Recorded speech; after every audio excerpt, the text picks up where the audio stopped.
예, 중세교회사가 끝난 줄 알았는데 조금 더 내용 있네요. 몇 개 조금 더 보겠습니다. 자, 막강했던 로마 교황청의 세속적 지배력을 약화시킨 역사적 배경이 뭐냐라고 되어 있네요. 백년 전쟁 맞죠? 비잔틴 제국의 멸망, 그러니까 동로마 제국의 멸망도 맞습니다. 흑사병의 창궐 이것도 맞습니다. 근데 로마 교황청의 독재 때문에 로마 교황청의 세속적 지배를 약화시켰을까요? 독재였으면 강화됐겠죠. 이게 틀린 답이 되겠습니다. 자, 4번 중세 로마 가톨릭 개혁자들을 보면요, 먼저 위클리프가 나왔어요. 위클리프. 먼저 위클리프는요, 아비눅스 교황을 지지하지 않았거든요. 이미 저쪽에 실패해서 가 있는 교황을 못한데 지지를 하겠습니까? 근데 시험 문제를 보니까 아비눅 교황의 정통성을 변호했다 이렇게 표현을 하고 있네요. 이 부분이 틀렸죠. 그죠? 자, 그 다음에 이 위클리프는 성경 해석에 있어서는 성경 자체의 권위를 강조를 했습니다. 자체 권위를 강조했거든요. 그래서 참 이건 좋은 쪽이죠, 이 부분은. 근데 이제 시험 문제 보니까 성경 해석에 있어서 훈련받은 성직자들의 독점적 권위를 강조했다. 훈련받은 성직자들이 독점적 권위를 가지고 성경 해석을 마음대로 해보는데 이게 말이 됩니까? 말이 안 되죠. 틀린 말이죠. 이게 틀린 답이 되겠습니다. 성경 자체 권위를 강조를 해야 되겠죠. 그리고 위클리프 당시 로마 카톨릭 문제 해결을 위해서요, 잉글랜드 그 정부가 적극 나서가지고 이 교회 재산을 몰수해서 관리를 해야 된다라고 위클리프는 주장을 했어요. 어차피 지금 교황이 아비농으로 뉴스되어 있는 상황이니까 그렇겠죠. 근데 시험 문제 보니까 교회와 국가의 철저한 분리를 해야 된다고 얘기를 하는 이건 틀린 말이죠. 교회가 나서서 이렇게 해야 된다고 위클리프가 얘기를 했죠. 그 다음에 위클리프가 또 좋은 말 또 있는데요. 보니까, 선택자들로 이루어진 비가시적 교회의 중요성을 주장을 했습니다. 그죠. 그러다 보니까 이제 1477년에 교황으로부터 정제를 당했고요. 1425년에 콘스탄트 회의에서 정제당하고 부관 참시당했습니다. 이것이 이제 위클리프가 되겠습니다. 자, 그런데 이제 시험 문제 보니까 뭐라고 하냐면 교황과 잉글랜드 국왕에게 정제돼서 화형이 당했고 부관 참시당했어요. 이게 이제 틀린 답이 되겠습니다. 그리고 위클리프는요, 교황 정치의 불필요성과 성상숭배와 면죄부 판매, 죽은 자를 위한 미사 등의 반대를 했지만요, 고해성사라든지 연옥설, 그다음 칠성례 이런 것들을 인정을 했거든요. 자, 그런데 문제 보니까 위클리프가 속죄권을 인정했다 이렇게 표현하네요. 속죄권을 인정하지 않았습니다. 그렇죠? 이게 틀린 답이 되겠습니다. 자, 다음은 얀 후스입니다. 얀 후스. 얀 후스는요, 중세 후기에 보헤미아의 개혁자입니다. 이 얀 후스는 방금 전에 나왔던 위클리프 사상으로부터 영향을 받았는데요. 좋은 대학 나왔네요. 얀 후스는 프라하 대학을 나왔네요. 프라하 대학. 프라닥도 아니고 프라하 대학도 아니고 그 대학이고요. 근데 프라하 대학에 속한 학자로서 로마 카톨릭 대주교와 논쟁을 벌입니다. 위클리프와 얀 후스는 카톨릭 반대쪽에 있는 사람들이죠. 그렇죠? 그래서 로마 카톨릭 대주교와 논쟁을 벌입니다. 근데 시험 문제 보니까 이걸 교묘하게 썼습니다. 분명히 얀 후스는 프라하 대학에 속한 학자고요. 로마 카톨릭 대주교와 논쟁을 벌였는데 문제 보니까 뭐라고 되죠? 후스는 1402년 프라하의 대주교로 취임했다. 프라하 대학에 있는 학자죠. 대주교랑 싸웠죠. 취임 안 했죠. 이게 틀린 답이 되겠습니다. 얀 후스는 성찬에서 떡과 포도주를 모두 나누어 줘야 한다는 이종 성찬을 주장을 했고요. 그러다 이제 1415년 콘스탄트 회의에서 소환되어 가지고 정제를 받고 화형을 당했습니다. 후스니까 히읗 화형을 당했죠. 피렌체가 또 나오네. 피렌체. 중세 후기 이탈리아의 개혁자인 지몰라모 사보나롤라가 활동한 도시입니다. 이탈리아 개혁자 사보나롤라가 활동한 도시가 어디다? 피렌체다. 피렌체는 교황 쪽에서 있는 그런 도시잖아요. 그렇게 험악한 데서 이 사보나롤라가 활동을 했기 때문에 살아남으려면 롤라를 잘 타고 다녀야 돼요. 그래서 싱싱싱싱, 그죠? 사방팔방으로 롤라를 타고 다니는 이 사보나롤라가 바로 이 피렌체에서 활동을 했습니다. 다음 거 한번 볼게요. 자, 1453년 터키왕 무함마드 2세가 콘스탄티누스 2세를 공격하여 50일 만에 콘스탄티노플을 함락시켰다. 이 전쟁으로 일어난 일은 뭐냐? 터키 왕이 50일 만에 콘스탄티노플을 함락시켜버렸어요. 어떻게 됐을 것 같아요? 이 전쟁에서요, 황제가 죽어버렸어요. 그러다 보니까 동로마 제국이 멸망하게 됐습니다. 네,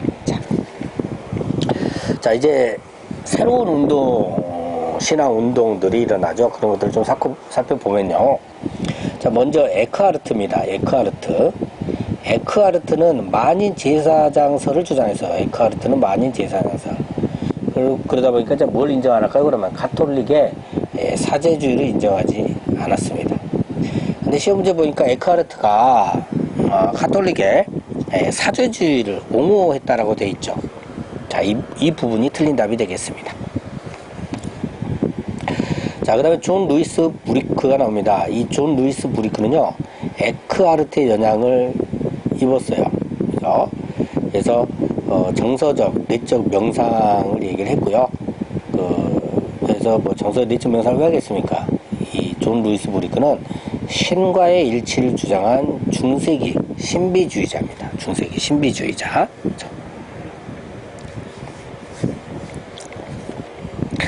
자, 그 다음에 신비주의 운동 인물을 보면요, 요한 타울러.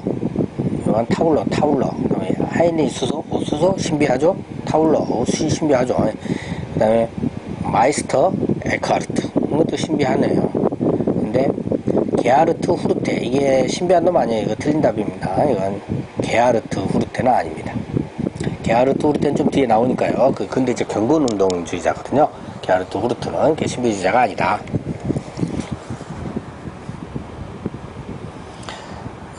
중세시대 신비주의자 중에서요, 베르나르가 나오네요. 베르나르. 배로 실어서 나르는 걸 주장을 했어요. 십자군 원정. 그래서 베르나르는요, 십자군 원정을 독려한 사람입니다. 중세시대 신비주의자 중에서. 그 다음에 헨리 수소는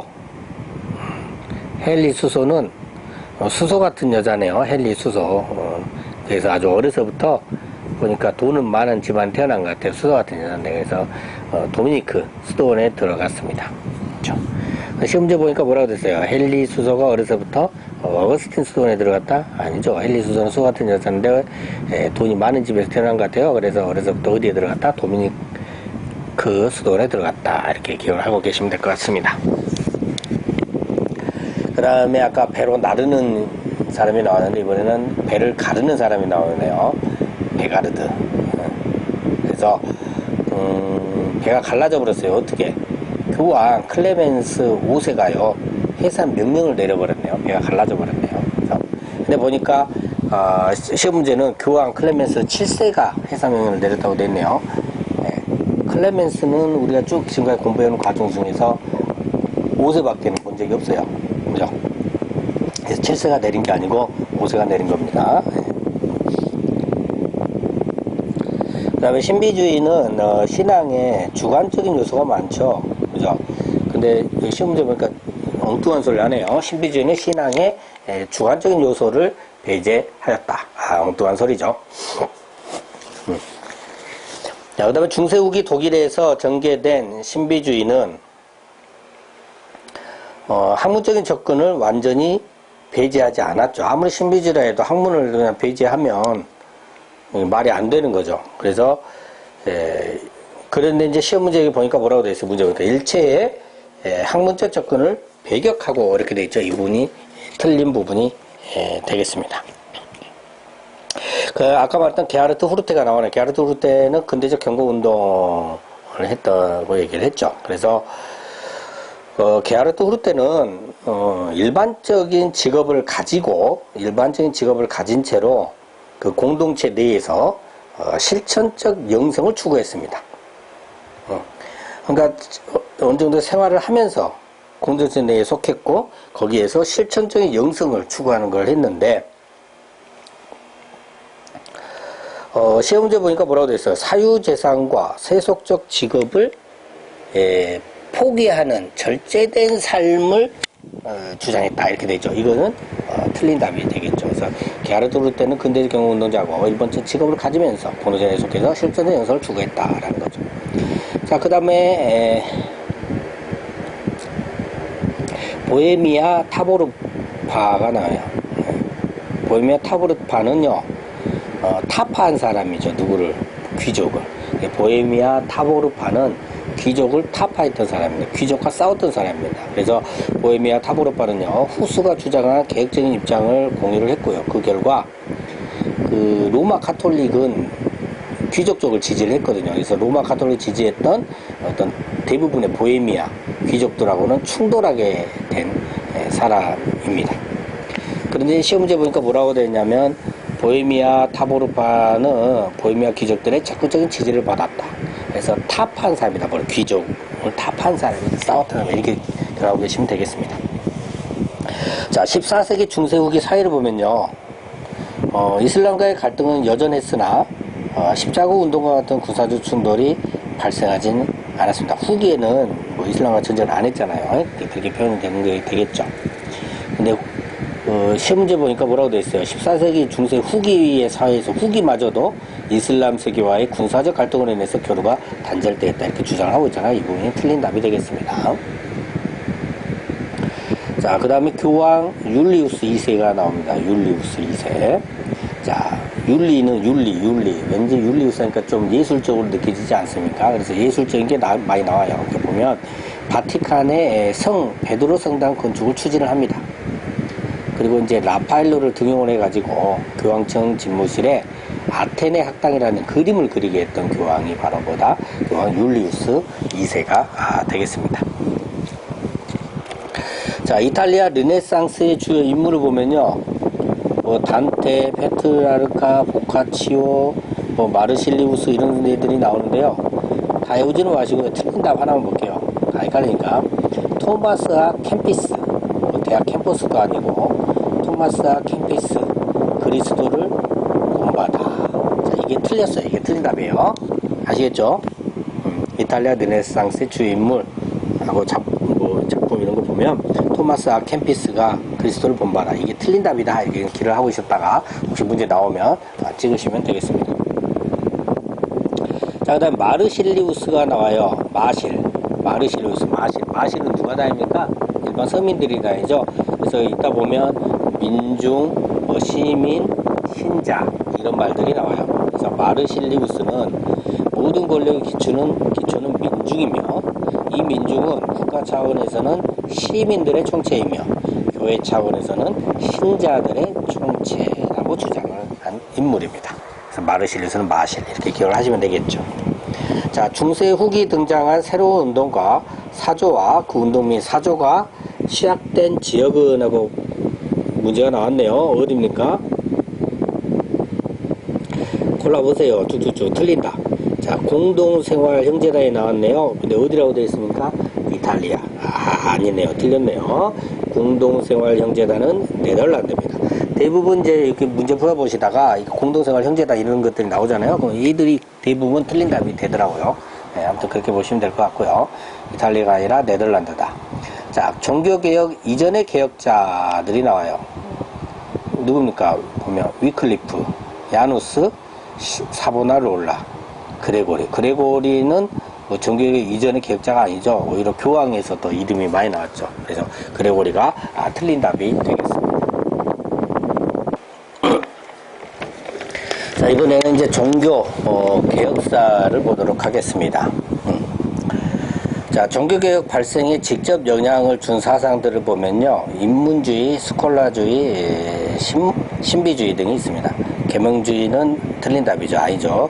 계명주의는 저 뒤에 18세기 이후에 등장한 서구 근대 사상이 되겠습니다. 그 다음에 종교역사에 보면 고위 성직자들의 타락이 좀 있었고요. 그 다음에 고전문학의 재발견, 그리고 새로운 경제구조의 확장, 인쇄술의 발달, 교황권의 약화, 그리고 유럽 각국 세속 군주들의 권력 강화가 있었고요.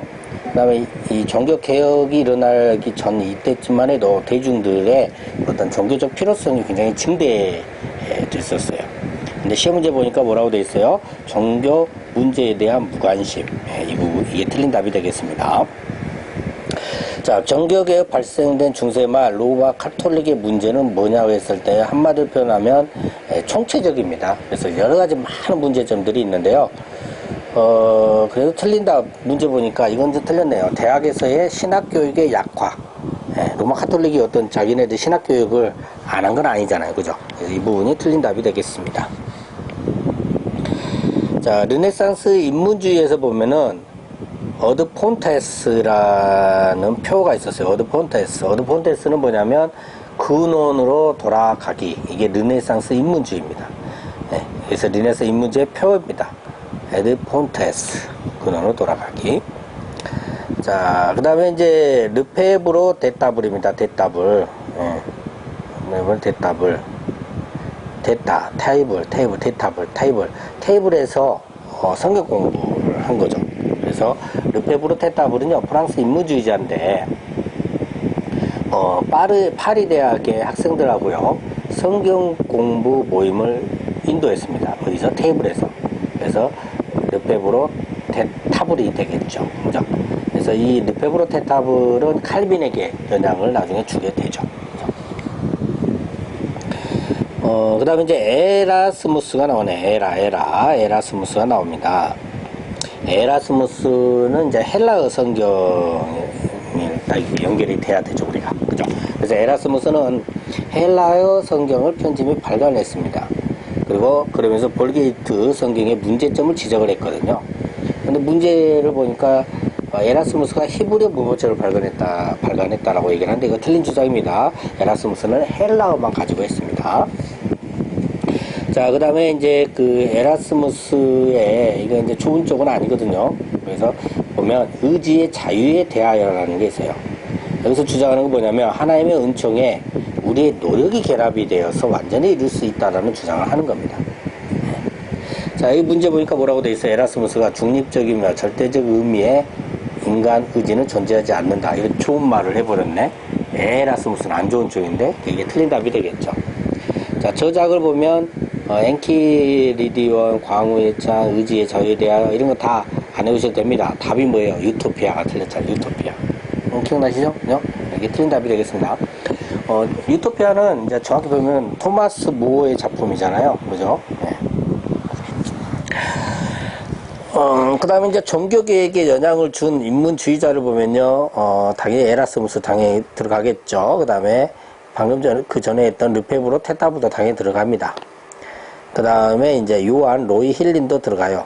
그죠? 근데 그 이전에 스콜라 신학에 나왔던, 알베르투스 마그누스는 종교계에게 들어가질 않죠. 그래서 알베르투스 마그누스는 스콜라 신학 대표 신학자가 되겠습니다. 이게 틀린 답이 되겠습니다. 자, 이제 루터가 나옵니다. 루터는요, 에어푸르트 대학에서 법학을 연구를 했고요. 그 연구했던 그 법학을 포기를 하고 어거스틴 수도원에 가입을 합니다. 근데 이제 문제 보니까 루터가 에어포르트 대학에서 신학을 전공했다고 되네. 이게 틀린 주장이죠. 법학을 했습니다. 그죠? 포기하고 어거스틴 수도원에 들어갔다. 그다음에 루터는 1512년에 성경 박사학위를 땄습니다. 루터 1512년에 성경 박사학위를 땄다. 자, 그 다음에 루터가 독일어 성경을 번역을 해서 만들었는데요. 이 루터가 독일어 성경을 번역을 할 때 어떤 역본을 중심으로 했냐면 아까 에라스무스의 헬라어 성경 있잖아요. 그거를 기준으로 했습니다. 또 루터는 3대 논문을 발표했는데요. 독일 귀족에게 고함, 교회의 바벨론 포로, 그리스도인의 자유, 이렇게 했어요. 이게 3대 논문을 발표한 거고요. 근데 문제를 보니까 하나가 더 나와 있네요. 의지의 속박에 관해요. 이 의지의 속박에 관하여는 노예 의지론이거든요. 근데 이거 루터가 쓴 건 맞아요. 근데 논문이 아니에요. 조술이에요. 그래서 이게 의지의 속박에 관하여가 틀린 답이 되겠습니다. 그쵸? 자, 그 다음에 그 교황 네오 10세가요, 주여 일어나소서라는 교령을 내려서 루터를 파문하려고 했어요. 누가요? 네오 10세가 이놈 10새끼네, 10세. 욕을 해서 죄송합니다. 이 네오 10세가 주여 일어나소서라는 주님의 이름을 감히 들먹이면서 그런 교령을 내려서 루터를 파문하려고 했다. 그 다음에 1521년 보름스 제국회의에서요, 어떤 일이 있었냐면, 루터가 참석을 해가지고요, 황제 앞에서요, 자신이 주장했던 그 주장과 조수들을 철회하지 않을 것이라고 담대하게 선언을 합니다. 그게 바로 1521년 보름스 제국회의가 되겠습니다. 둘이 좀 헷갈리죠? 루터가 1512년에 성경 박사학위를 받았고요. 보름스에는 1521년입니다. 일자와 이자가 왔다리 갔다리 하니까 조심하십시오. 그 다음에 1525년 루터와 에라스무스 사이에서 벌어진 신학적 논쟁이 있어요. 그게 뭐냐면 인간의 의지와 자유에 관한 여부를 가지고 루터와 에라스무스 사이에 벌어진 신학적 논쟁이고요. 근데 루터가 당시에는 스콜라 철학에 이렇게 배워서 알고 있을 거 아니에요. 그래서 이 스콜라 철학을 넘어설 수 있도록 철학적 영향을 준 사람이 있어요. 그게 누구냐면 존 스타우피츠. 스타예요, 스타. 그러니까 철학적 철학을 넘어설 수 있도록 스타로 만들어준 사람, 존 스타우피츠가 되겠습니다. 루터의 십자가 신학이 있는데요. 이 십자가 신학은 그걸 넘어서면서 이제 주장을 하는 건데, 스콜라 신학은 영광의 신학이다 라고 이렇게 비판을 하면서요, 루터가 강조한 신학적 방향성을 대표하는 명칭이 바로 십자가 신학이 되겠습니다. 그러니까 존 스타우피치로부터 너무 또 영향을 받아서 십자가 신학으로 발전이 된 거죠. 루터가 종교개혁을 추진하는 동안에 직접 상대했던 논쟁의 대상들을 보면요, 에라스무스의 자유의지 옹호론이 있고요, 민초와 농민전쟁 세력이 있고요, 쯔빙길리의 성찬기념설이 있어요. 근데 소키안누스는 상대 안 했어요. 소키누스의 반삼위일체론은 상대 안 했다. 이 틀린 답이다. 소키안누스는 상대 안 했다. 자, 그 다음 그리스도의 의는 내재적인 의가 아니라 우리의 것으로 여겨지는 증가된 의라고 주장했습니다. 그렇죠? 그러니까 칭의론에서 그리스도의 의가 우리에게 값없이 주어짐을 설명을 한 거거든요. 근데 이제 문제를 보니까 뭐라고 됐습니까? 그리스도의 의는 내재적 의로서 실제로 의롭게 한다. 이거 틀린 답이 되겠죠. 증가된 의라고 주장을 했습니다. 십자가 신학 증가된 의. 기억을 좀 하시고요. 그 다음에 이제 그리스도인은 의인이면서 또 동시에 죄인이다라고 얘기를 했고요. 율법에는 시민적 기능과 영적 기능이 있다라고 얘기를 했고요. 두 가지 기능 다 있죠. 그다음 믿음은 사랑의 행위가 없이도 신자를 의롭게 한다. 이것도 당연한 말이죠. 행위 구원하고 연결시키면 안 되기 때문에 당연한 말입니다. 자, 다음은 누가 한 말일까요? 만일 내가 성경이나 명백한 이성에 의해서 그러다고 증명되지 않는다면 철회할 수 없을 뿐만 아니라 철회하지도 않을 것이다. 누가 한 거예요? 마틴 루터가 하는 말이죠. 루터도 상당히 존경받을 만한 분인 건 맞아요. 자, 이번에는 이제 쯔빙글리가 나옵니다. 쯔빙글리. 그죠? 네. 쯔빙글리는 항상 취리하고 연결이 됩니다. 그래서 1519년 취리 대성당에서 강해 설교를 시작을 했고요. 종교개혁 본격에 착수를 합니다. 그때부터. 자, 1차 취리 논쟁을 보면요, 한 도시의 시의회가 종교와 신앙에 있어서 공교회와 같은 권위 결정을 할 수 있다고 결정한 논쟁이 바로 1차 취리 논쟁입니다. 쯔빙글리는 취리가 개신교 도시임을 선언을 하는 그 과정에서 가장 중요한 역할을 담당했기 때문에 개신교 도시가 된다면 시 이후에도 그런 권리가 있어야 된다는 거죠. 자, 쯔빙글리의 신학적 강조점을 보면요, 그리스도 중심의 신학이고요, 하나님의 섭리를 강조했고요, 거짓 종교하고 비교되는 참된 종교의 중요성을 얘기를 했습니다.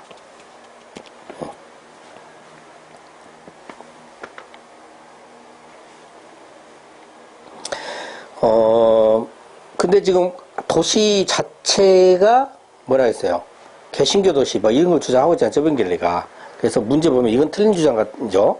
교회와 국가의 엄격한 분리. 이거는 쯔빙길리 입장에서는 틀린 답이 되겠습니다. 자, 쯔빙길리와 치열한 논쟁을 벌린 상대들을 좀 보면요. 누구 있을까요? 자, 마틴 루터, 그 다음에 콘라드 그레벨, 그 다음 펠릭스 만츠입니다. 루터와, 그 다음에 그레벨, 벨 누르는 놈, 그 다음에 만츠, 만이 취한 놈, 이렇게 되어 있습니다. 루터, 그레벨, 만츠, 이 세 명이 쯔빙길리와 치열한 논쟁을 벌인 상대고요. 문제 보니까 이 세 명이 아닌 요한 웨콜람 파디우스, 얘가 이제 틀린 답이 되겠습니다. 루터는 말 그대로 성찬론이죠. 루터는 공제설을 주장했잖아요. 떡의 위, 아래, 옆에 그리스도 몸이 실제로 임한다. 이렇게 얘기를 했고, 쯔빙길리는 상징적인 희생이라, 기념이다. 성찬을 통한 헌신과 결단을 강조해야 된다. 라고 얘기를 하는 거거든요. 근데 문제 보니까 쯔빙길리가 실제적인 변화로 이해를 했다고 한다네요. 실제적인 변화가 아니죠. 기념설이죠. 그래서 이게 틀린 답이 되겠네요. 자, 그 다음에 그레벨과, 벨 누른 그레벨과 만츠는요, 제세례파입니다. 제세례파. 그래서 많이 다퉜다. 자, 루터와 쯔빙길리의 공통적으로 거절한 로마 카톨릭의 성찬 이론은 뭐냐? 화채설 거절했고요. 일종성찬 거절했습니다. 그 다음에 칠성례 당연히 거절했고요. 실제적 임재는 루터는 공제설을 주장했기 때문에 공통된 건 아니죠. 그래서 실제적 임재가 답이 되겠네요. 자, 그 다음에 하일리 블링거가 나오네. 이건 하일리 블링거는요, 쯔빙길리의 후계자입니다. 후계자. 그래서 이 하일리 블링거는 이제 취리 하부문하고 관련이 있는데요. 취리 하부문을 했습니다. 그러니까 취리의 개혁자 블링거하고 제네바의 개혁자 칼빈이 성찬 이론에서 합의한 문서입니다. 자, 쯔빙길리의 후계자인 블링거하고 칼빈이 성찬 이론을 합의를 했네요. 쯔빙길리는 못했는데, 그랬죠. 그래서 이 취리 합의문을 만들었어요. 자, 문제를 보니까 뭐라 했어요? 성찬의 합의를 루터와 긴밀하게 했죠. 루터하고는 합의가 안 됐죠. 그죠? 자, 이게 틀린 답이 되겠고요. 자, 그 다음에 제2 스위스 신앙 고백이 나옵니다. 제2 스위스 신앙 고백. 자, 동어권 지역의 종교 개혁 신학을 명확히 설명하기 위해서요, 블링거가 주도해서 작성한 문서입니다. 그러니까 제2 스위스 신앙 고백은 독어를 쓰는 도고권 지역의 종교개혁 신학을 명확히 설명하기 위해서 블링거가 주도하여 작성한 문서다라는 거고요. 대표적인 스위스 개혁자, 종교 개혁자들 이름이 쭉 나오는데 그 중에 눈에 확 띄는 거 한 명이 있네요. 누구예요? 바젤에서의 누구야? 웨콜람 파디우스. 아까 웨콜람 파디우스가 쯔빙길리와 치열한 논쟁을 벌인 상대가 아닌 거에 답이 됐었잖아요. 그죠? 이 웨콜람 파디우스는 어디에 속한다? 바젤에 속한다. 바젤의 웨콜람 파디우스. 기억을 좀 하시면 될 것 같고요. 자, 그 다음 보겠습니다. 이어서 루터파와 개혁파 진영의 치열한 논쟁점들은 뭐냐? 먼저 성찬의 참된 의미는 뭐냐라는 거. 두 번째, 율법과 복음의 연속성에 대해서 논의를 했고요. 그 다음에 칭의와 성화의 관계에 대해서 논의를 했는데, 교황의 수의권은 논쟁점이 아니죠. 둘 다 거부했기 때문에, 인정하지 않았기 때문에. 그래서 교황의 수의권이 치열한 논쟁점은 아니었다라는 거고요. 자, 이제 부서가 나오네요. 부서 하면 생각나는 게 뭔가요? 네개 도시 신앙 고백이죠? 네, 써가 사자로 보이나요? 네, 부서. 네개 도시 신앙 고백. 이걸 좀 어려운 말로는 뭐예요? 테트라폴리탄 신앙 고백입니다. 또 다른 이름들 있죠? 스트라스부르크 신앙 고백, 슈베겐 신앙 고백, 이렇게 부르기는 합니다. 근데 이제 특별히 기억할 것은 이제 테트라폴리탄 신앙 고백과 네개 도시 신앙 고백이다. 왜 네개 도시냐? 개혁파하고요, 루터파의 이 성찬 이론에 의한 갈등이 있잖아요. 그래서 이 갈등을 극복하기 위해서 이 마틴 부서가 주도를 합니다. 그래서 1534년에 이 신앙 고백서를 작성을 한 것이 이 테트라폴리탄 신앙 고백이거든요. 그런데 이거를 4개 도시에서만 이걸 채택을 해요. 그러다 보니까 4개 도시 신앙 고백이다 이렇게 얘기도 합니다. 부서는 마르크 부르크 회의도 했는데요. 이때 1529년에 헤센의 제후가 이렇게 한 건데요. 이렇게 1529년 헤센의 제후인 그 필립의 주손으로 루터와 쯔빙글리가 대화를 나눕니다. 그런데 성찬의 이해 차이로 결렬돼 버린 그 회의가 바로 뭐냐? 마르부르크 회의다. 마르고 탈토로 마르고 부르도로 이게 해서 루터와 쯔빙글리를 만나게 해줬더니 누가 필립이 해줬더니 어떻게 돼버렸다고? 결렬돼 버렸다고. 이게 마르크 부르크 회의가 이런 회의입니다. 자, 부서가 참여하여 로마 카톨릭 진영하고 신학적인 논의를 벌인 회의는 뭐냐? 자, 부서가 로마 카톨릭하고 신학적 논의를 벌인 회의가 하게나우 회의입니다. 하게나우. 자, 로마 카톨릭과 신학적 논의를 하겠나? 하겠나우 회의. 로마 카톨릭하고 신학적 논의를 하겠나? 하겠나 회의. 이렇게 됩니다. 그래서 부서가. 자, 그 외에 이제 하게나 회의도 있었지만, 또 뭐가 있었어요? 로마 카톨릭하고 논의를 벌이는 게 보름스 회의가 있었고요. 보름스. 아까 나왔었죠. 그 다음에 레겐스 부르크 회의가 있습니다. 레겐스 부르크 회의. 근데 보면 이제 아우구스 부르크 회의가 로마 카톨릭하고의 회의가 아니죠. 그래서 아우구스 부르크 회의가 틀린 답이 되겠습니다. 자, 그 다음에 이제 부서에 그리스도의 왕국에 관하여가 있죠. 그죠? 그리스도의 왕국에 관하여. 부서가 국가 차원의 종교 개혁을 위해서, 왕국이니까 국가 차원이겠죠. 그죠? 그래서 왕국에 관하여 부서가 국가 차원의 종교 개혁을 위해 1550년 에드워드 6세에게 헌정한 책입니다. 국가 차원의 종교개혁을 위해서 에드워드 6세에게 헌정한 책, 그리스도의 왕국에 관하여가 되겠습니다. 자, 다음 볼게요. 주로 이제 스트라스부르크 중심의 활동, 종교 개혁자, 스트라스부르크 중심의 활동 개혁자, 누굽니까? 마틴 부서, 당연하고요. 그 다음에 골프강 카피토, 그 다음에 빵 나오네요. 카스테르, 근데 카스파르죠. 카스파르 헤디오, 이렇게 되어 있죠. 부서가 강에서 카스타르 빵을 먹었다. 그죠? 부서, 볼프강 카피토, 볼프강, 골프 쳤나요? 부서, 카스파르 헤디오, 빵을 먹었네요. 자, 그러면 피에르 비레는 틀린 답이 되겠습니다. 피에르 비레 틀렸어요. 자, 그 다음에 신앙과 세속 권세와의 극단적인 분리 급진 세력들은 토마스 윈처, 미카엘 자틀러, 멜키오르 호프마입니다.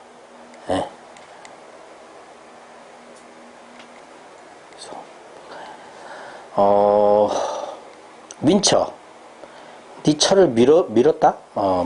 처를 밀었어요. 그럼 이 처가 미쳐버려. 미카엘, 미치겠어. 그래서 호프, 술을 먹었다 이거죠. 그죠? 처를 밀었어요. 민처, 미치겠네. 미카엘 자틀러가 호프만에서 술을 먹었어요.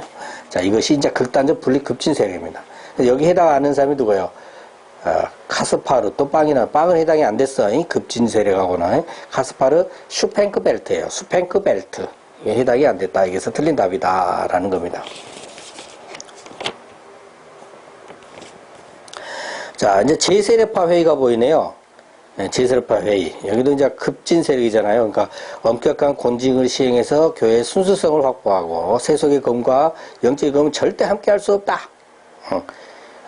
그 다음에 어느 정도까지 나가냐면 구약의 할례는 복음으로 인하여 완전히 폐지됐다고 얘기해버립니다. 세게 나가죠. 그 다음에 이제 기독교 신학 체계에도 비판을 합니다. 기독교 신학 체계도.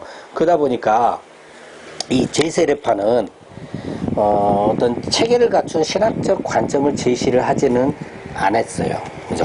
근데 문제를 보니까 제세례파에서 뭐예요? 성경은 체계를 갖춘 신학적 관점에서 해석을 했다? 그러지 않았다라는 게 답이죠. 자, 그 다음에 슐라이트 하임 신조가 나오네요. 슐라이트 하임 쓰면 슐라이트, 시옷, 스위스 제세례파 시옷. 그래서 슐라이트 하임 신조는 스위스의 제세례파 운동 중에서 작성된 문서가 되겠습니다. 이게 슐라이트 하임입니다. 그 다음에 민스터.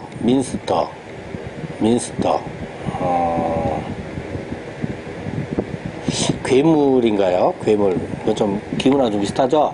그래서 종말, 그 다음에 폭력, 이런 거하고 좀 연결이 되겠네요. 반사회적. 그래서 민스터는 괴물로 생각하시면 되겠어요. 그래서 민스터는 종말론적 운동. 그리고 종말론적이기 때문에 도시 전체가 새 예루살렘이 되었음을 선포를 합니다. 그 다음에 반사회적이며 폭력적 정치운동을 전개한 게 윈스터입니다. 자, 그 다음에 세리베투스, 세례버리고 싶은 놈이 나오네요. 그죠? 시옷이 나오고 비읍이 나오네요. 그죠? 세리베투스는 왜 세례버리고 싶냐? 대표적인 반삼위일체론자입니다. 대표적인 반삼위일체론자. 세례버리고 싶어요. 그래서 이 세레베투스는 그리스도의 신성을 인정하지 않았어요. 그러다가 제네바에서 체포되어 가지고 화형을 당한 스페인 출신의 급진적 사상가가 되겠습니다. 그 다음에 소시누스파가 나오거든요. 이 소시누스파도요, 삼위일체론과 그리스도의 신성을 부정을 합니다. 부정을 해요. 근데 이 소시누스파는 이탈리아 출신인 사상가들의 주장으로부터 시작을 해가지고요, 이후에 폴란드를 중심으로 확산된 분파예요. 그러니까 이탈리아에 시작해서 폴란드까지 확산된 분파. 상당히 커져버렸네요. 소시누스파다. 이렇게 되겠습니다. 자, 드디어 우리 계획주의의 대부가 나오네요. 칼빈이 나왔습니다. 1509년 프랑스 누아용 출생이고요. 아버지는 대성당 참사의 행정관인 평민입니다. 근데 문제 보니까 칼빈의 아버지가 대성당의 참사원이었다. 상당히 높은 자리잖아요. 이거 아닙니다. 틀렸습니다. 그 다음에 파리 대학에서 칼빈은 신학 공부를 했고요. 파리 대학에서 신학 공부를 했습니다. 근데 학위는 법학으로 받았습니다. 칼빈은. 그 다음에 니콜라스 곱의 대학 학정 취임 연설에서 이루어진 그 연설문을 기초한 사람이 누구냐? 칼빈입니다. 니콜린대로 써버려서 연설문을 누가? 칼빈이 이렇게 됩니다. 취임 연설문을. 그 다음에 1537년 제네바의 종교 개혁 확립을 위해서 무엇을 했냐면요, 교회 법령, 그 다음에 신앙 교육서, 그 다음에 신앙 고백서, 이런 것들을 제정을 해가지고 시의회에 제출을 했습니다. 교회 법령은 말 그대로 교회가 마음대로 하면 안 되잖아요. 그래서 법령을 제시를 한 거고요. 그 다음에 신앙을 교육하고 고백을 해야 되니까 두 개를 쓴 겁니다.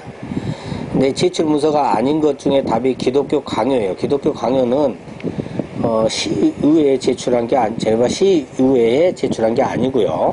프랑스와 1세에게 헌정을 했었죠. 그죠? 자, 칼빈이 제시한 교회의 4가지 통상적 직분은요, 목사, 교사, 장로, 집사가 되겠습니다. 그러니까 여기서 문제 답은 사도가 틀린 답이 되겠고요. 여기서 교사는 신학 교수를 포함하는 거죠. 그걸 얘기합니다. 자, 그 다음에 칼빈의 성찬론은 뭐냐면 그리스도의 몸은 영적으로 실제로 임한다라는 겁니다. 그래서 우리 마음을 그리스도께서 이렇게 들어 올리시고요, 성령께서 이 신자들의 마음을 이렇게 들어 올려서 그리스도 몸으로 참으로 누리게 하신다라는 거죠. 자, 칼빈은요,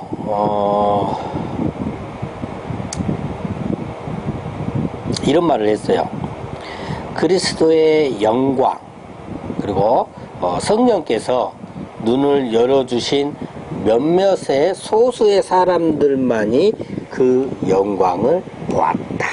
그러니까 그리스도의 영광을 얘기하면서 그 영광을 아무나 본 것이 아니라 성령께서 눈을 열어주신 몇몇 소수의 사람들만이 그 영광을 보았다라고 얘기한 게 누구다? 칼빈이다. 고르기 문제 나오죠. 잘 보시고요. 자, 칼빈의 개혁 활동을 보면요. 1559년 6월에 세워진 제네바 아카데미의 기초를 닦았습니다. 제네바 하면 칼빈이죠, 뭐, 그죠? 근데 여기서 우리가 헷갈리면 안 돼요. 제네바 아카데미의 초대 학장은요, 칼빈이 아니에요. 그거 헷갈리시면 안 됩니다. 제네바 아카데미의 기초만을 닦았고요, 칼빈은. 초대 학장은 누구냐? 베자였어요, 베자. 테오도르 베자. 네. 뭘 뵀는지는 모르겠는데, 아무튼 테오도르 베자가 제네바 아카데미의 초대 학장이었지, 칼빈은 아니었다. 그럼 제네바에서 칼빈과 동역한 계획자들은 누굴까요? 베자는 무조건 들어가겠죠. 그죠? 파렐, 비레, 베자입니다. 카레가 아니고 파로 만든 카레, 파렐, 비레, 베자. 이 세 명이 칼빈과 제네바에서 동역한 개혁자고요. 문제에서는 이제 뭐 보프간 카피토가 틀린 답이 되겠습니다. 자, 칼빈이 직접 만나 교제했던 개혁자 보니까 뭐 부서도 나오고 멜라니톤도 나오고 파렐도 나오고 하는데요. 루터가 틀린 답입니다. 루터는 칼빈이 직접 만난 적이 없습니다. 그렇죠?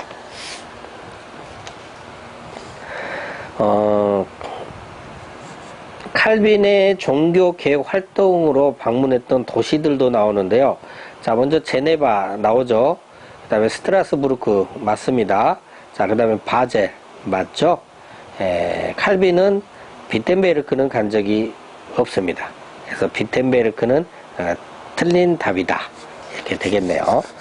비틀어졌잖아요. 비틀어졌어요. 비틀어져서 배려버린 도시 비텐베르크는 틀린 답이다. 이렇게 생각하시면 되겠습니다. 자, 제네바 사역 동안 칼빈이 겪은 난관들을 보면요. 제네바 시의회 그 지도자들과의 갈등이 있었고요. 또 루터파와의 갈등도 있었고요. 또 급진 세력과의 갈등도 있었습니다. 그런데 문제 보니까요. 교황 제도 폐지를 둘러싼 개혁파 진영 내 논쟁인데 이건 틀린 답입니다. 왜냐하면 교황제도 폐지를 둘러싸고서는 개혁파 진영 내에서 다른 이견이 없어요. 그렇죠? 자, 그렇게 되고요. 자, 그 다음에 베스트 팔입니다. 최고의 팔이네요. 그죠? 이 베스트 팔은 누구냐면요. 루터파 신학자인데요. 성찬 이론의 차이로 인해서 칼빈하고요. 치열한 논쟁을 벌였습니다. 그래서 성찬 이론의 차이로 인해서 칼빈과 치열한 논쟁을 벌인 루터파 신학자는 베스트 팔이다 라는 겁니다. 칼빈이 제네바에서 시도했던 교회개혁 과제는요, 성경적 교회제도 확립, 빈번한 성찬의 시행, 그 다음에 빈민구제기관 설립 등이고요. 문제 보니까 스위스 전국에 걸친 총회 수립, 이거는 추진하지 않았습니다. 그래서 이게 틀린 답이 되겠네요. 그 다음에 칼빈의 칭의는요, 보면 오직 그리스도의 공로의 증가만으로 가능하다라는 걸 얘기를 합니다. 근데 문제를 보니까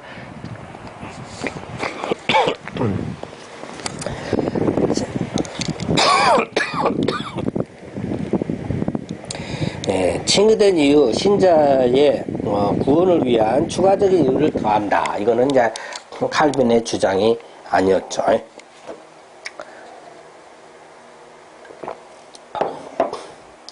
자, 그리스도인의 중생한 삶의 방식에서도 보면요. 자기 부인, 그 다음에 십자가를 지는 삶, 그 다음에 내세에 대한 명상 이런 것들 얘기를 했고요. 내면적인 영성 개발은 칼빈이 얘기를 하지 않았습니다. 예, 틀린 답이 되겠죠. 자, 그 다음에 칼빈의 교회 권징 세 가지 목적을 보면요. 그리스도의 영예를 보존하고 범죄 발생을 예방하며 죄인들의 회개를 촉구하는 데 목적이 있습니다.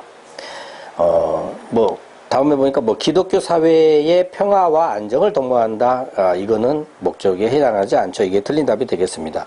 또 하나 있네요. 전도와 교회의 성장의 장애를 예방한다. 이것도 틀렸어요. 그죠? 교회 권징의 목적이 전도하고는 상관이 없는 거죠. 그죠? 자, 그 다음에 자콥 사돌레토가 나오네요. 자콥 사돌레토, 사돌, 죽을 사자, 돌아오다. 그러니까 죽기 싫어서 돌아왔다. 죽기 싫으면 돌아와라. 이런 얘기네요. 그래서 자콥 사돌레토는 뭔 짓을 했냐면요. 죽기 싫으면 돌아와라. 이 짓을 했어요. 그러니까 칼빈이 제네바에서 이렇게 추방된 기간이 있었거든요. 그 기간에 이 사돌레토가요. 제네바 시민들에게 서신을 보내요. 그래서 뭐라고 보냈냐? 종교 개혁을 중단하고 로마 카톨릭으로 돌아올 것을 촉구하고 회유했던 그런 로마 카톨릭의 추기경입니다. 그래서 죽기 싫으면 돌아와라. 사돌. 그래서 자콥 사톨레토가 이런 짓을 했다라는 겁니다. 자, 이제 칼빈의 기독교 강요에 대해서 좀 보겠습니다. 칼빈의 기독교 강요는 초판이 1536년에 써졌고요. 1536년에 1536이 써졌고요. 프랑스와 1세기에 헌정됐습니다. 그로부터 약 한 23년 후인가요? 그때 라틴어 최종판이 나왔어요. 그러니까 1559년이 되겠죠. 그러면 라틴어 최종판이 나왔고요. 이때는 4권 80장으로 구성이 되어 있습니다. 시험 문제 보니까 3권으로 구성이 되어 있다고 되어 있네요. 이건 틀렸죠? 4권이죠. 연도도 잘 기억하셔야 돼요. 초판은 1536년, 라틴어 최종판은 1559년이다. 기억을 하셔야 되겠습니다. 그 다음에 칼빈의 기독교 강요를 보면 성경을 가장 중요한 설명과 증명의 근거로 삼고 있습니다. 그래서 문제들을 보면 신학의 모두 이론적 주제들을 총망라했다 이렇게 되는데 기독교 강요는 대전이 아니잖아요. 그렇지 않았습니다. 이게 틀린 답이고요. 그 다음에 종교개혁 시대에 나타난 최초의 조직신학적 조술이다. 이것도 조직신학적 조술은 아닙니다. 그저 성경을 가장 중요한 설명과 증명의 근거로 삼았던 거거든요. 조직신학적 조술은 아닙니다. 그래서 이것도 틀린 답이 되겠습니다. 기독교 강요에서 독립론 장에서 논의한 어떤 주제들을 보면요. 하나님을 아는 지식의 필요성, 그 다음에 교회와 국가의 바람직한 관계, 그 다음에 로마 가톨릭의 성례 비판 이런 것이 있었고요. 문제 보니까 교회의 선교적 책임과 수행 방법, 이건 틀린 답이 되겠습니다. 여기서도 전도라든지 선교라든지 이런 목적을 두고 있지는 않다라는 거 말씀을 드리고요. 칼빈이 추천한 바람직한 정치 제도는 뭐냐 했을 때 민주적인 귀족 제도입니다. 민주적인 귀족 제도다. 이거 고르기 문제 나옵니다. 그 다음에 네덜란드 칼빈주의를 보면요. 사상적 근원은 당연히 칼빈이 있고요. 근대적 경건, 그 다음에 로테르담의 에라스무스인데요. 자, 네 번째, 공동생활 형제단과의 단절. 아까 말씀드렸죠? 공동생활 형제단, 이게 답이다. 틀린 답이 되겠습니다. 자, 그 다음 벨지움 신앙 고백이 있는데요.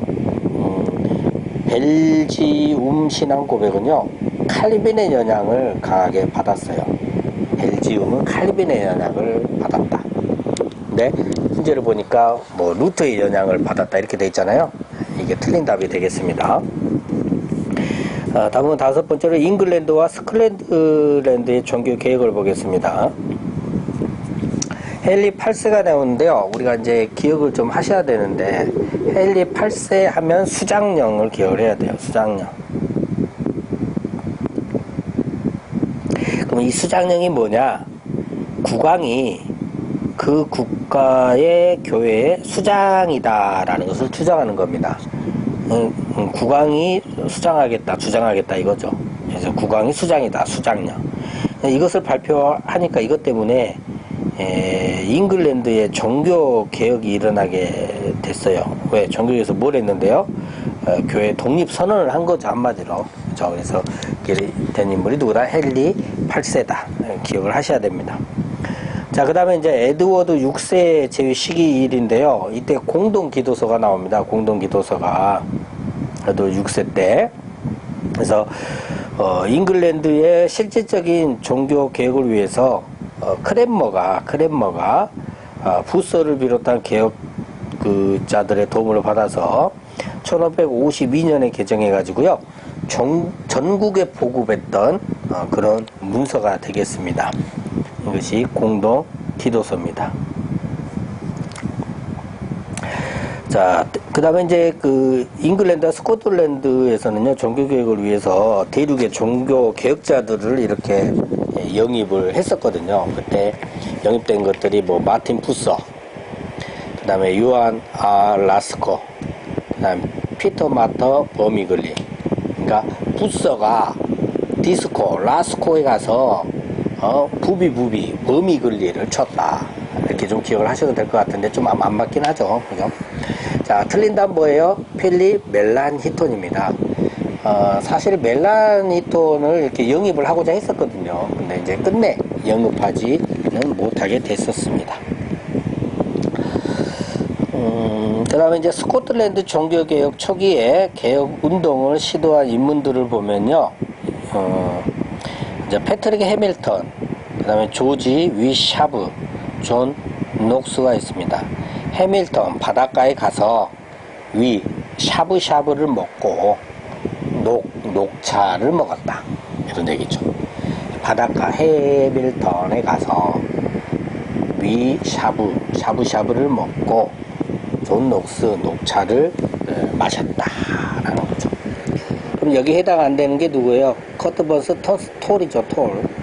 이 톨은요, 사역을 방해한 로마 카톨릭적 인물입니다. 그래서 커트버스 던스톨이 틀린 답이 되겠습니다. 존 녹스가 종교개혁 과정에서 직접 맞서야 했던 로마 카톨릭 통치자들인데요. 전부 보면 메리가 있어요. 메리 스튜어트, 메리 투터, 메리 기즈입니다. 그러면 틀린 답은 뭘까요? 프랑스와 1세가 되겠죠. 네, 틀린 답이 되겠네요. 그 다음에 존 녹스가 잉글랜드에서 사역하던 시기 전후에 투터 왕실의 군주 주기 순서를 좀 보면요.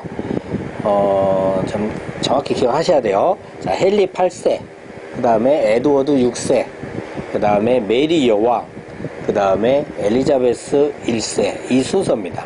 이 순서 고르기 문제 나오니까요. 꼭 기억하세요. 다시 한번 해볼까요? 헨리 8세, 에드워드 6세, 메리 여왕, 엘리자베스 1세가 되겠습니다. 자, 먼저 메리 여왕을 좀 보면요. 이 메리 여왕은 강력한 개혁자 탄압을 했어요. 3인을 포함한 200여 명의 지도자들을 화형에 처해버릴 정도로 아주 강력한 탄압을 했죠. 엘리자베스 1세도 여왕이거든요. 여왕인데요. 버스, 뭘 벗어? 성복. 그래서 엘리자베스 여왕인데 벗었잖아요. 베스. 그래서 엘리자베스 1세는 이 성복을 벗냐는 이런 성복 논쟁을 일어납니다. 자, 성복 논쟁이 뭐냐면요. 이 여왕이 요구한 성복을 입지 않겠다 그거예요. 그죠? 그러니까 군주가 교회를 관리 감독하려는 그 정책에 맞서서 교회의 독립성을 주장하는 청교도들 그 사이에서 발생한 대표적 논쟁이 바로 뭐다 그러면 성복 논쟁이다. 이 성복 논쟁은 벗어버리는 엘리자베스 1세 때 일어났던 것이다. 자, 존 녹스가 목회자로서 사역했던 도시 보면 뉴캐슬, 제네바, 프랑크푸르트, 에딘버러, 세인트 앤드루스가 있는데요. 해당이 안 되는 틀린 답 뭐예요? 아버딘입니다. 아버딘에는 아버지가 계셨지. 그래서 거기서 사역을 못했어요. 아버딘. 그렇죠. 자, 스코틀랜드 신앙 고백서를 작성한 사람은 누구다? 존 녹스다. 스코틀랜드 신앙 고백서를 작성한 사람은 존 녹스다. 오케이? 예. 스코틀랜드 신앙 고백서를 작성한 사람은 존 녹스입니다. 자, 패트릭 해밀턴, 바닷가에 있는 사람, 패트릭 해밀턴이 영향을 받은 사람은 누구냐? 루터다. 예, 루터입니다. 패트릭 해밀턴이 영향을 받은 사람은 루터입니다. 바닷가에 사는 사람이 어떻게 루터의 영향을 받았을까요? 아무튼 루터는 언제 먼 바닷가 터 같잖아, 이름이. 예, 배를 잠깐 정박시킬 수 있는 어떤 터로 보이잖아요. 그죠? 그래서 바닷가를 이렇게 정박시킬 수 있는 어떤 터로 보이기 때문에 이 루터의 영향을 해밀턴이 받았다. 그리고 스코틀랜드 신학 고백서를 작성한 사람은 존 녹스다. 암기하시고요. 자, 그 다음에 잉글랜드 종교개혁이 보여주는 특징을 좀 보면요. 왕권 강화에 정치적인 목적이 좀 있었어요. 잉글랜드 종교개혁은. 그래서 보면 신학적인 기초보다는 외형적인 변화가 먼저 중시가 됐던 것이 바로 잉글랜드 종교개혁입니다. 그래서 문제 보니까 제도적 변화보다 신학적 근본 확립에 초점이 맞춰졌다. 반대로 얘기하고 있죠. 이게 틀린 답이 되겠습니다. 자, 이번에는 이제 스코틀랜드 장로교회 설립을 쪽을 좀 보면요. 자, 스코틀랜드 신앙 고백 봅시다. 아까 존 녹스가 작성을 했다고 그랬죠. 자, 여기서 보면 교회가 아담으로부터 시작을 해서 재림 때까지라고 얘기를 합니다. 그러고 보니까 또 제1 리서치가 나오죠. 자, 기존 로마 카톨릭이 소유했던 어떤 재정을 국가가 환수를 해가지고 다시 새롭게 배분을 하자는 그 제안도 이 제1 리서치에 포함이 되어 있었어요. 근데 문제를 보니까 교회 재정에 대한 국가의 관여를 금지한다. 이렇게 되어 있죠. 이게 틀린 답이 되겠습니다.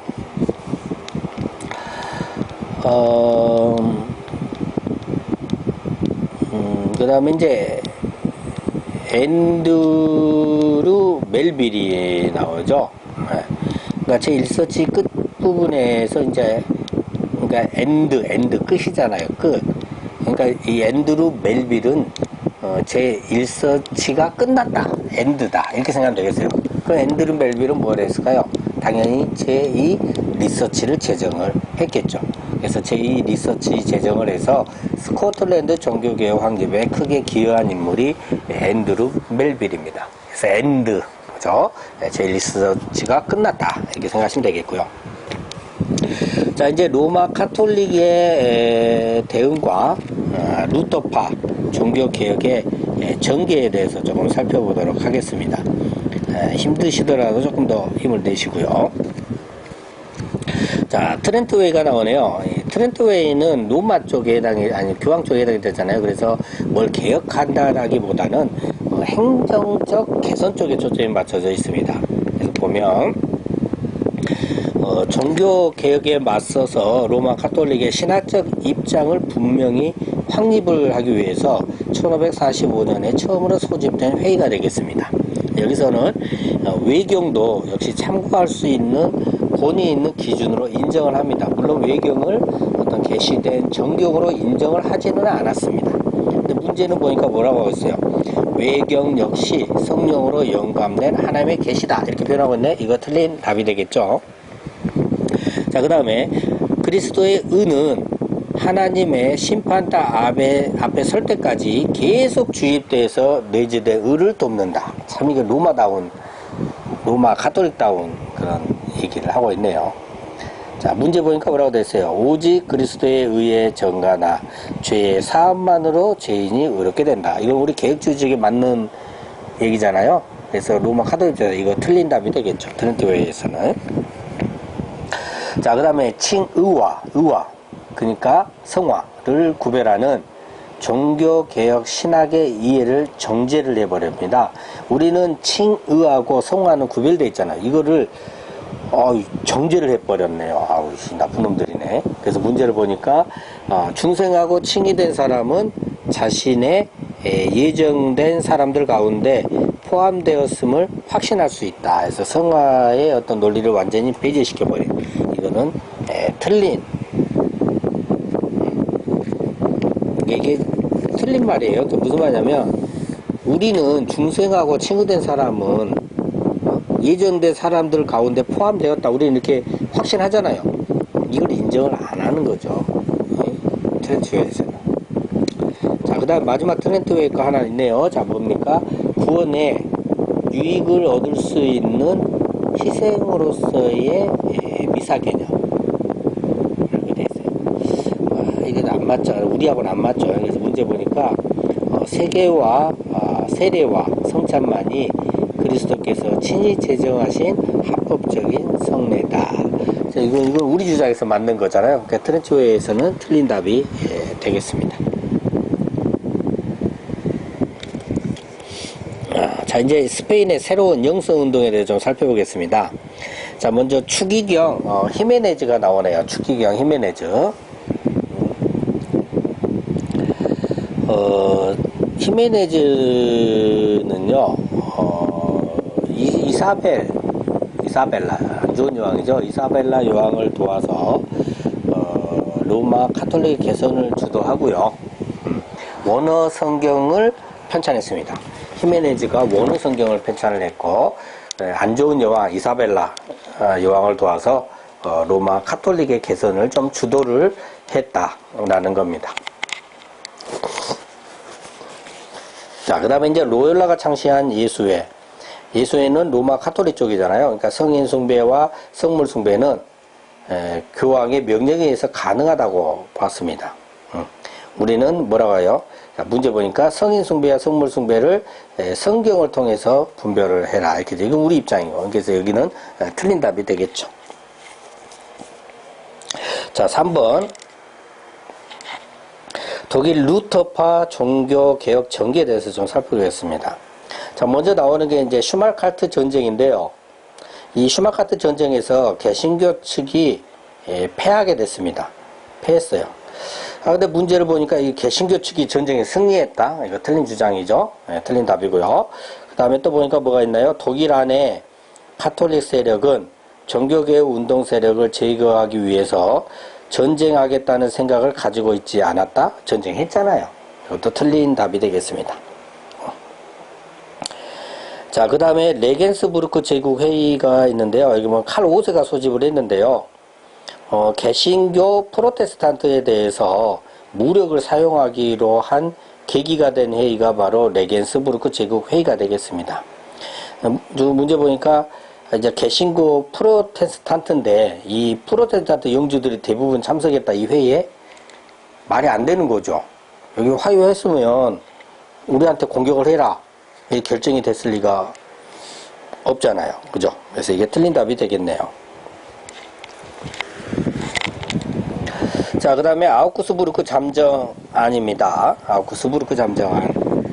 자, 슈말카트 전쟁에서 승리한 황제 칼 5세가 루터파 진영에게요, 로마 카톨릭 신앙으로의 복귀를 요구하기 위해서 명령한 방안이 바로 뭐냐?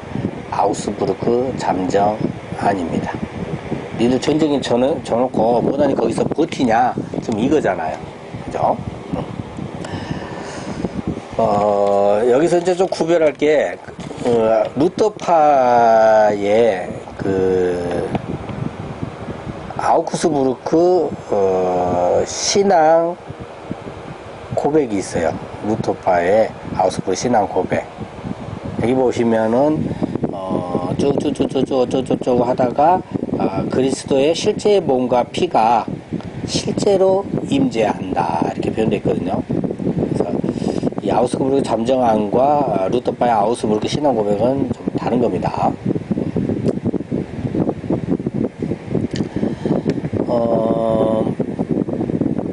자, 아우스부르크 잠정안에서 지금 슈마카트 전쟁에서 니들 졌으니까 로마 카톨릭 신앙으로 복귀해라 이렇게 루터파 진영한테 황제 칼 5세가 얘기를 했잖아요. 그죠? 자, 이것 때문에 발생된 것이 이제 그 아디아포라 논쟁이 있습니다. 여기 맞서는 과정에서. 자, 여기 보면 이제 루터파 내에 엄격주의자들하고요, 온건한 주의자들 사이에 발생한 논쟁인데요. 엄격한 주의자들은 뭐냐면, 이 엄수파잖아요, 엄수파. 이제 엄수파는 교회 선택의 자유를 박해가 주어지는 경우라 하더라도 이 부수적인 교리, 그러니까 아디아포라도 고백을 해야 한다. 이런 게 엄격주의자들 입장이었어요. 그럼 반대로 온건주의자는 뭘까요? 중요한 것만 보존되면 뭐 아디아포라, 부수적 교리 정도는 뭐 그냥 수용해도 되지 않겠느냐, 용납해도 되지 않겠느냐, 이게 이제 온건주의자들이 되겠죠.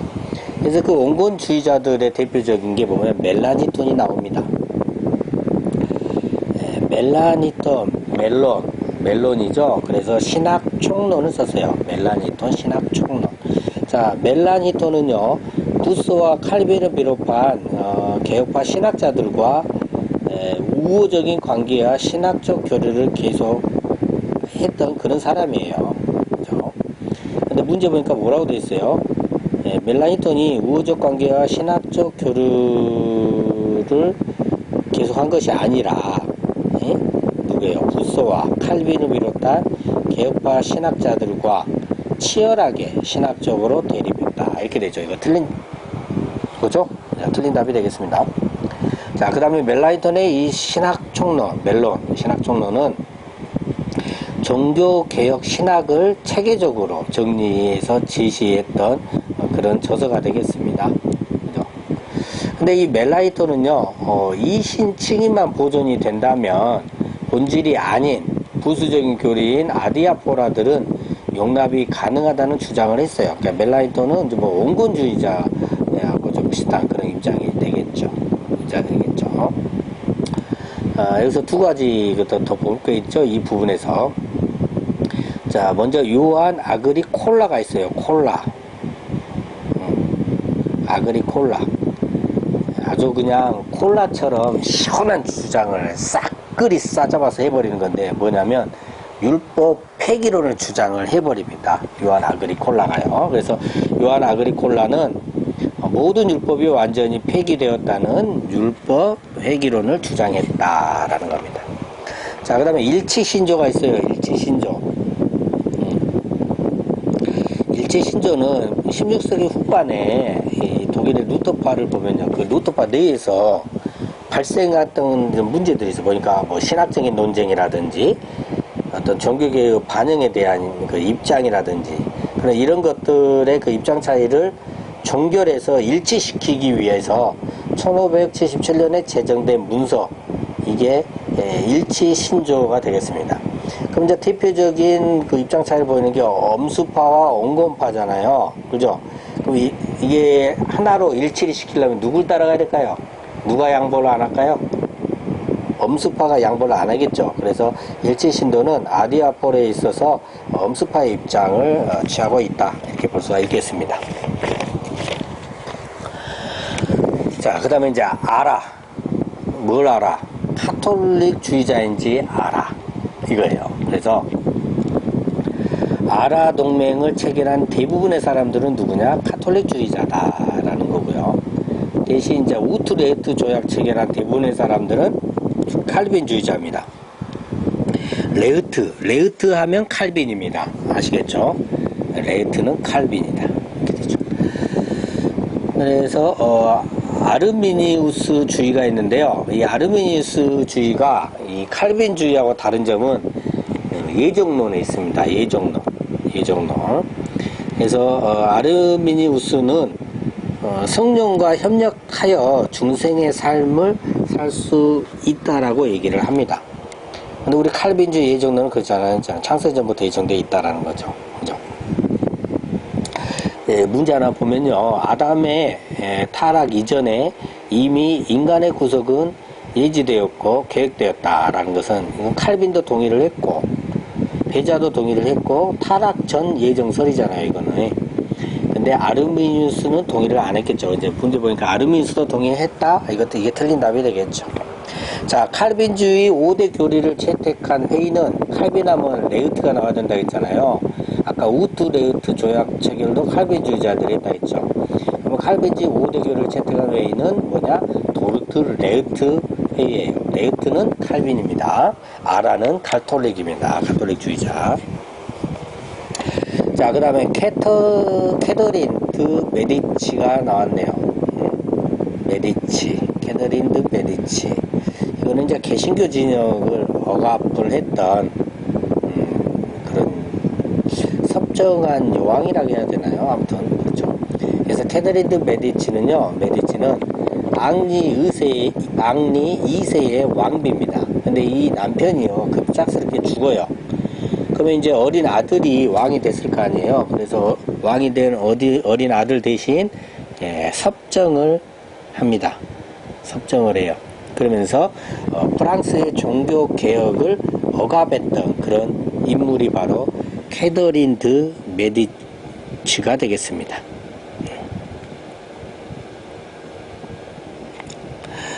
자, 그 다음에 메디치는 메디치고요. 이번엔 이제 기드 브레가 나와요. 벨이잖아 합치면. 그래서 벨기에 신앙 고백을 작성한 사람이 기드 브레입니다. 벨기에 신앙 고백을 작성했다. 뭘 작성했다고요? 브레가 벨기에 신앙 고백을 작성했습니다. 여기서 가장 중요하다는 것은 신앙이라는 겁니다. 그래서 신앙은 모든 공로를 가지신 그리스도 예수를 받아들여 신앙을 통해 그리스도를 소유한 사람은 이렇게 얘기를 합니다. 벨기에 신앙 고백에서는. 그렇죠? 자, 근데 이제 기드브레가요 체포돼 갖고 이단 혐의로 처형당한 그런 개혁자가 되겠습니다.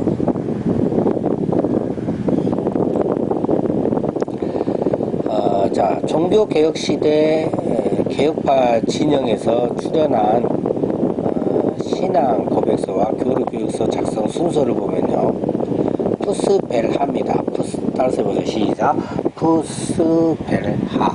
그래서 프랑스 신앙 고백이 제일 먼저 나왔고요. 그 다음에 스코틀랜드 신앙 고백, 푸스벨하, 벨기에 신앙 고백, 푸스벨하, 하이델베르크, 여기서는 신앙 고백이 아니라 요리 문답이 되겠습니다.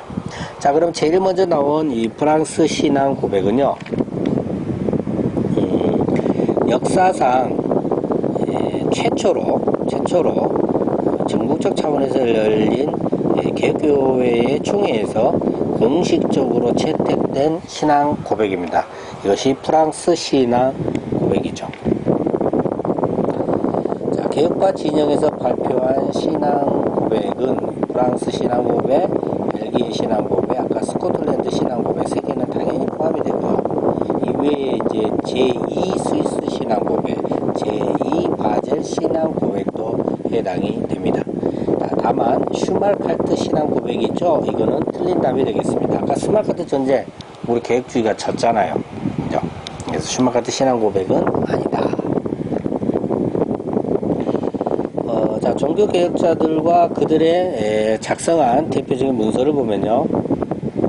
루터는 하이델베르크 논제, 즈빙글레는 67개조, 칼빈은 제네바 요리문답. 항상 칼빈은 제네바고요. 이렇게 되죠. 자, 루터 하이델베르크 논제, 즈빙글레 67개조, 칼빈 제네바 요리문답인데요. 문제 보니까 틀린 답은 녹스가 국민 언약을 했다네요. 국민 언약, 이거 틀린 답이 되겠습니다. 국민 언약은 스코틀랜드 언약도들에 의해서 최종 확정된 것이죠. 녹스는 국민 언약과 관계가 없다라는 겁니다. 16세기 종교 개혁에서 나타난 여러 전통들과 그 개혁자들을 보면요, 쭉쭉쭉쭉 있는데 문제를 보니까 개혁파만 조금 기억을 해봅시다. 오스왈드 우리 개혁파 쪽이었잖아요. 그래서 오스왈드 미코니우스, 그 다음 비레도 우리 쪽이었죠. 그래서 피에르 비레 두 분 기억 좀 하면 될 것 같고요. 자, 종교개혁을 억압했던 16세기 유럽의 군주들과 그들의 통치했던 국가를 쭉쭉쭉쭉 보면요, 앙리 2세는 프랑스죠. 메리 투더는 잉글랜드, 칼 5세는 스페인이고요. 메리 스투어트니까 스코틀랜드가 되겠습니다. 그렇죠? 자, 앙리가 이 중에서 이제 앙리 2세 때 프랑스의 종교 상황을 보면요. 앙리 2세는 분명히 종교 계획을 억압을 했잖아요. 근데 문제 보니까 뭐라고 했어요? 앙리 2세 때 칼빈 저서의 금소화가 풀렸다. 말이 안 되죠. 이거 틀린 답이 되겠습니다. 앙리 2세는 분명히 종교 계획을 억압을 했잖아요. 그렇죠? 자, 다음 볼까요? 프랑스의 한 신앙, 한 법, 한 왕으로, 그러니까 한 신앙과 한 법, 그래서 한 왕으로 합치자 그 말이죠. 그래서 강력한 왕 중심의 중앙 집권, 정치 체제 형성을 한 것은 어떤 왕의 영향력 때문이냐 했는데, 문제 봐보세요. 아, 머리 아프네요. 전부 루이죠. 12, 13, 8, 9세 어떤 게 맞냐? 루이 12세 이후입니다. 12세 외워놓으세요. 루이 12세 이후다. 그렇죠? 그래서 프랑스의 한 신앙, 한 법, 한 왕으로 이렇게 구호를 하면서 강력한 왕 중심의 중앙 집권 정치체제 형성은 이 루이 12세 왕 이후의 영향력 이후이다라고 얘기를 하는 겁니다. 자, 그 다음 마지막 나옵니다. 프랑스와 1세의 불로냐 조약입니다. 불로냐. 예. 프랑스와 1세의 불로냐 조약. 예. 왕이 너 이거에 안 따르면 불로 태워버리겠다 라는 거예요. 왕이 센 겁니다. 그러니까 프랑스와 1세의 불로냐 조약. 그래서 프랑스의 주교는 그럼 누가 임명한다? 왕이 임명한다. 근데 문제 보니까 뭐라고 하고 있어요? 프랑스 주교는 교황이 임명한다? 아니죠. 볼로냐 조약인데 불로 태워버린다 이렇게 생각하세요. 왕이 말 안 들으면. 그래서 왕이 임명합니다. 프랑스 주교는. 또 문제들 보니까 그래서 뭐 국가와 교회에 세금 징수권이 있다. 근데 이제 왕이 임명함에도 불구하고 국가와 교회가 같이 함께 세금 징수권이 있다라고 얘기는 하고 있고요. 근데 다만 이제 교회 재판에 불복을 하면 왕립 재판에 항소할 수 있다 이렇게 또 얘기를 하네요. 그리고 또 마지막 뭐라고 돼 있어요? 교리적인 문제는 대외주의를 따른다. 왕이 마음대로 하고 있는데 무슨 대외주의를 따릅니까? 이게 이제 틀린 답이 되겠습니다.